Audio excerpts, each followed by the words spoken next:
Hello, and welcome to episode 8 of In Pursuit of Clarity, entitled, Do Systems Serve Men, or Do Men Now Serve Systems?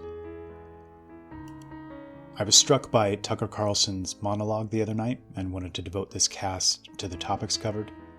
I think they're extremely important and under-discussed, and the core issues dealt with still represent something of a divide on the right.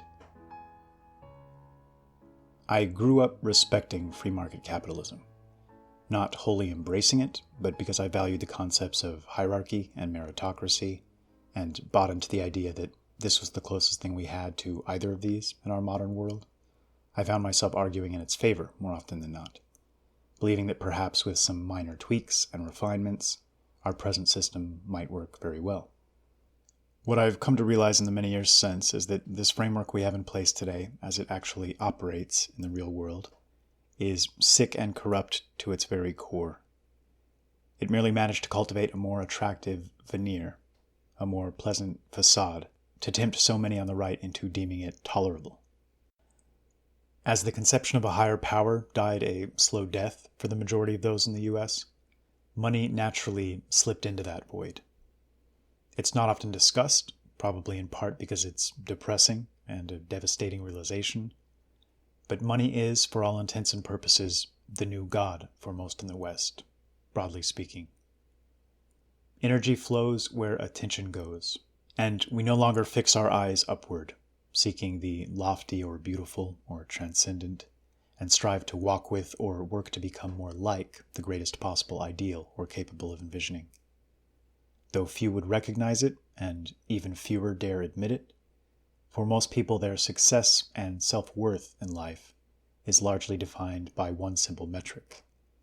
It's the almighty dollar that reigns supreme, that has become the measuring stick by which many judge themselves or others. This perspective has served to naturally morph our nation into something increasingly small and silly. An economic system should be created to serve people, yet we seem to have fallen into a situation in which we now fashion people to serve our chosen economic system. This is sickness, and becomes ever sicker as our system grows more unjust, and less accurate and efficient with regards to helping individuals rise or fall based on their net contribution to the culture and nation, their contribution to the increase in happiness, or our collective sense of fulfillment, or balance or harmony. What's so devastating about this is that if one traces the path of the dollar to its root, to those who create it, distribute it, and build the most efficient frameworks to best siphon it away from workers and producers and creators, you start to encounter a breed of humanity that seem to represent the inverse of so much we once highly valued. These aren't leaders of men. These aren't heroes or champions of the people, men earnestly seeking to establish truly just meritocracies or healthy and sustainable frameworks for nations or states. They aren't self-sacrificing individuals, willing to generously give of themselves. The sad reality is that the latter itself is built to ensure another type entirely most easily clambers to the top. And what's worse, these then give preference to their own. So once their foot is in the door, the floodgates are open, and the entire edifice begins to rot from the inside. And I want to make it clear that I'm speaking very broadly, and that I constantly find several exceptions to these rules. I happen to know a few of them personally, and I thank God they exist. Without decent people in high places in the financial sphere, this larger battle would be even more difficult. My aim here is to solely focus on what I believe to be the trend, and I challenge anyone to find objective metrics that disagree here. To pull back and take a broad perspective, consider the change in demographics amongst those in the top 1% over the recent decades. And I don't just mean racial or cultural demographics. There seems to be a spiritual rot, something insidious. Our Zuckerbergs or Sheryl Sandbergs, our Goldman Sachs execs, our Jeff Zucker or Sumner Redstone, or Jeff Bezos, our Tim Cook or Eric Schmidt. They seem to be almost gleefully working in concert to destroy the end products of thousands of years of painstakingly created culture and traditions and societal foundations. There's always a pleasant and virtuous sounding word stew glossing over their wholesale destruction of things like the family unit or the Western conception of morality. But if we can avoid getting lost in the manipulative wordplay and solely consider the net effects of their actions, they're completely decimating so much of what we held most dear just a few decades ago. Tucker's points here are brilliant and efficiently communicated, and brave. He knows full well the risks he's taking, and I tend to think he knows how high the stakes are. He knows the risks of staying silent. This is the brand of self-sacrifice real men are capable of, should be capable of. It's so easy to shake one's fist at the lousy Democrats each night, as so many of these buffoon pundits do. It's riskless and profitable, and it essentially guarantees one's longevity. And sadly, there's a fan base to cheer it on. But this isn't speaking real truths to real power. It's vague, overly general, pointless, and toothless.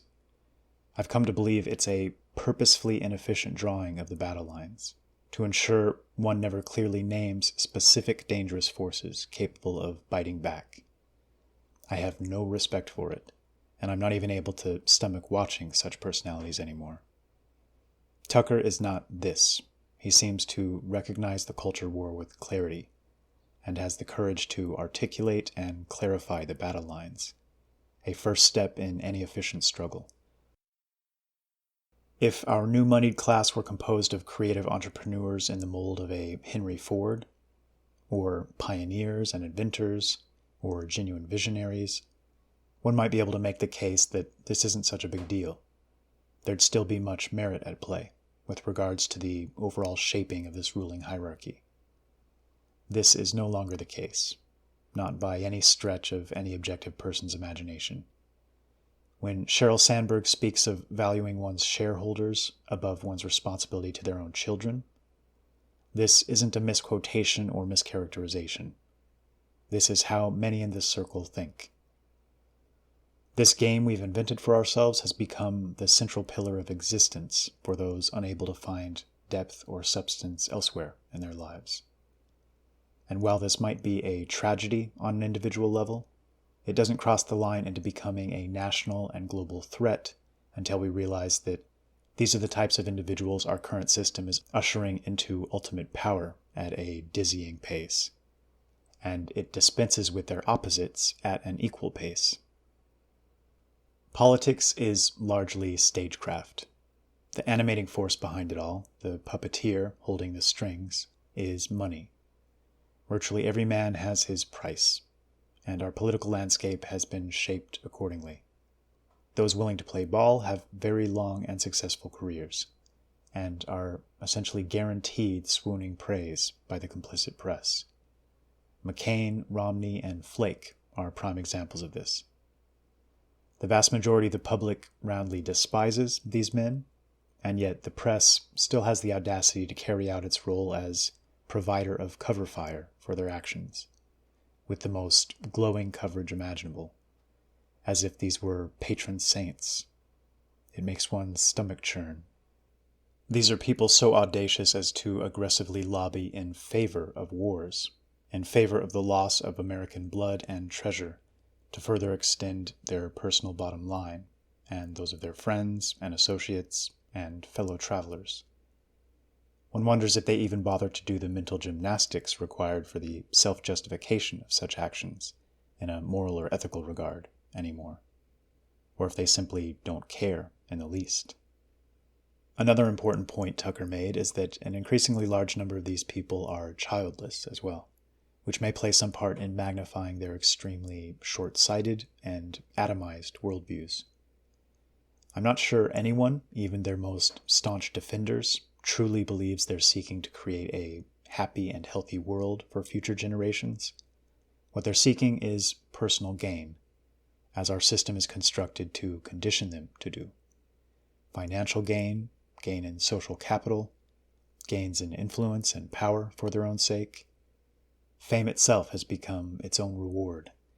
and it's the most petty and foul sort of fame being sought in our age. And in discussing weighty topics, it's always important to examine our own motives. And speaking as someone who literally doesn't know if they can cover next month's rent, I should certainly be expected to examine my own as I think or speak about such matters.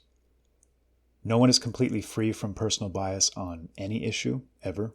This just isn't possible. We all have subjective viewpoints colored by countless variables in our own lives and personal environments.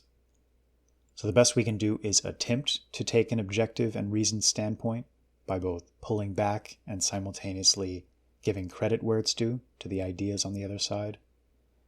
I like to think I've done this over the past few years, and that my personal situation is less of a cause of than it is an effect of my opinions here. But we can never know for certain.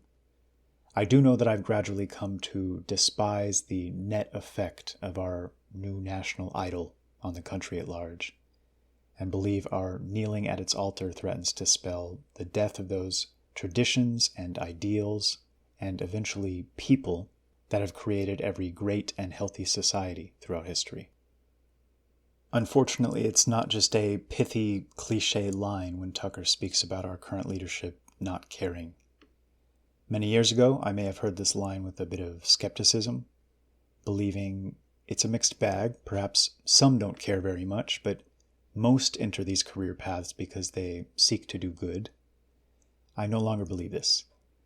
Our power dynamic has shifted to such a degree that the most defining characteristic of those being hoisted up the ladder, of this new breed taking the reins of power, is that they're willing to be tools, used for purposes that perhaps they don't understand, or even care to understand, with the unspoken agreement being they'll live extremely comfortable lives in exchange for not having serious principles that'd cause them to rock the boat. In fact, I think most are even sheltered from the knowledge of their serving a relatively singular master or cause, as it's very easy, for example, to make financial incentives appear to be coming from several independent arms, without a person recognizing that they're connected to the same octopus. It's the era of the useful idiot and willing puppet, which, viewed more broadly, is ultimately the era of the puppeteer. And as this force pushes us towards a globalist, borderless unity within which it reigns supreme and unopposed, this becomes an extreme threat. The defining characteristic of the coming years will be the separation between those men who can be bought and those who can't. And because so many men do have a price, and a fairly low one at that, and because so many others engage in justifications sufficient enough to convince themselves they're not being bought, we're in for a very real fight. The good news is that, as the election cycle epitomized, and so many other events have since proved, the energy will exist almost wholly on one side of the fence. One side will be largely atheistic, nihilistic, materialistic, listless and apathetic, unmoored and dancing to the tune of any Pied Piper promising the best reward. The other will be fighting for a vision of an almost unimaginably better world, even if this notion is just an echo in many of these minds at present. The desire to throw off these corrupt shackles at long last caused a television reality star to fill stadiums, while a woman who supposedly beat him in the popular vote struggled to fill high school gyms. Money and all it can purchase versus energy and spirit and all it can conjure up and manifest from loftier realms. Assuming I'm right, it'll be anything but easy, but I certainly like our odds. Thanks for listening.